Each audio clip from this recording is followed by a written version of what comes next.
बड़ी बेरहमी से जो है उसका गला रेत करके उसे मार देता है।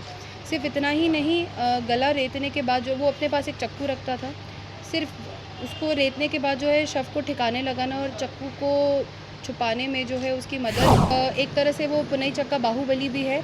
और लड्डू जो है वो एजे की शराब कारोबारी उसमें मदद भी करता था, शराब के कारोबार में।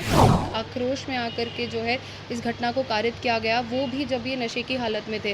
व्हाइटनर का नशा करना, स्मैक का नशा करना, इन सारी वजह से जो है इस घटना को अंजाम दिया गया था इस तरह से। जनरल पुलिस की सतर्कता बनी रहेगी और कोई भी अप्रिय घटना नहीं होगी, उसके लिए हम पूरे प्रयासरत हैं। 28 की सुबह 12 बजे के आसपास हमें एक इन्फॉर्मेशन मिलती है कि एक अज्ञात का शव पुणे चक्के एक झोपड़पट्टी से बरामद होता है। जब शव का पहचान किया जाता है तो वो एक पिंटू नाम के आदमी का निकलता है। उसके बाद जो है अनुसंधान के क्रम में ये बात सामने आती है कि पिंटू का एक दोस्त है लड्डू उर्फ ऋषि राय, वही जो है इसका कातिल निकलता है। ये इसमें ध्यान देने वाली बात है कि पिंटू और ऋषि राय जो है एक ही मोहल्ले के रहने वाले, नवटोलिया के रहने वाले हैं। और उन दोनों मतलब उनको नशे की भी आदी है वो, तो वो साथ में नशा कर रहे थे। नशा करते वक्त जो है पिंटू इससे कहता है और लड्डू से कहता है, मतलब अपनी गर्लफ्रेंड के बारे में बोस्ट करता है कि हम तुम्हारी गर्लफ्रेंड से बात करते हैं। और उन सारी बातों मतलब अपनी गर्लफ्रेंड को लेकर के उसके बारे में बात करता है, जिससे लड्डू जो है वो काफ़ी फ्यूरियस हो जाता है और बड़ी बेरहमी से जो है उसका गला रेत करके उसे मार देता है।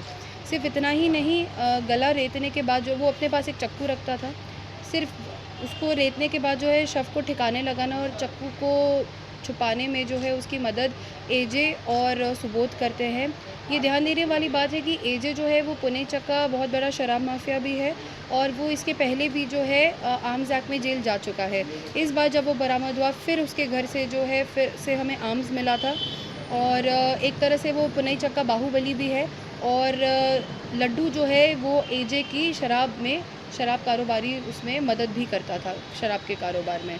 तो पूरे घटनाक्रम में जो है फिर इवेंचुअली ऐसा होता है कि लड्डू जो है अपनी उसको पिंटू को मारने के बाद एजे और सुबोध की मदद से शव को जो है झोपड़ी के पास रखता है और शव जो है वो सुबोध के घर से 100 मीटर भी दूर नहीं होता है। सुबोध जो है इसको चक्कू भी फेंकने में हेल्प करता है, नाले में जाकर के चक्कू फेंक देते हैं। बहुत मेहनत मशक्क़त के बाद भी जो है वो चक्कू भी बरामद होता है। तो इस तरह से जो है पूरे घटना को अंजाम दिया गया था।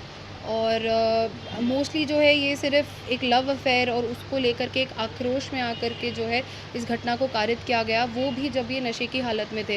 व्हाइटनर का नशा करना, स्मैक का नशा करना, इन सारी वजह से जो है इस घटना को अंजाम दिया गया था इस तरह से। हत्या कहाँ पे हुई थी? हत्या जो है वहीं पर हुई थी, फील्ड के पास हुई थी। इन लोगों के पास से क्या क्या बरामद हुआ? इनके पास एक हथियार बरामद हुआ है जो कि एजे के पास से हुआ है, लोडेड पिस्टल था। 2 गोलियां जो है सुबोध के पास से बरामद हुई हैं। जिसने दुष्कर्म करने का प्रयास किया उसको गिरफ्तार कर लिया गया है। नागमणि कहाँ है? कॉल करिए, उसको इन्फॉर्म नहीं किया आप लोगों ने? ऋषि राय शराब में पहले जेल जा चुका है और एजे जो है वो भी हथियार आर्म्स एक्ट में जेल जा चुका है। सुबोध का कोई आपराधिक इतिहास नहीं है। हुई है एक जिसने मर्डर किया, 2 जिन्होंने लाश को छुपाने में मदद किया। हत्या रात को हुई थी, 27 और 28 की रात को हुई थी, उसी झोपड़पट्टी के पास जहाँ बॉडी मिली। वही जहाँ पर लाश बरामद हुई वहीं पे छुपा दिया, क्योंकि वो घरों का पीछे वाला पार्ट था तो जनरली वहाँ पे एक्सेस नहीं था लोगों का, तो उन्हें बेस्ट एरिया लगा। और वो सुबोध के जस्ट जो झोपड़पट्टी है उसी में से एक घर में सुबोध का भी घर है, उसके जस्ट पीछे लाश को छुपाया गया।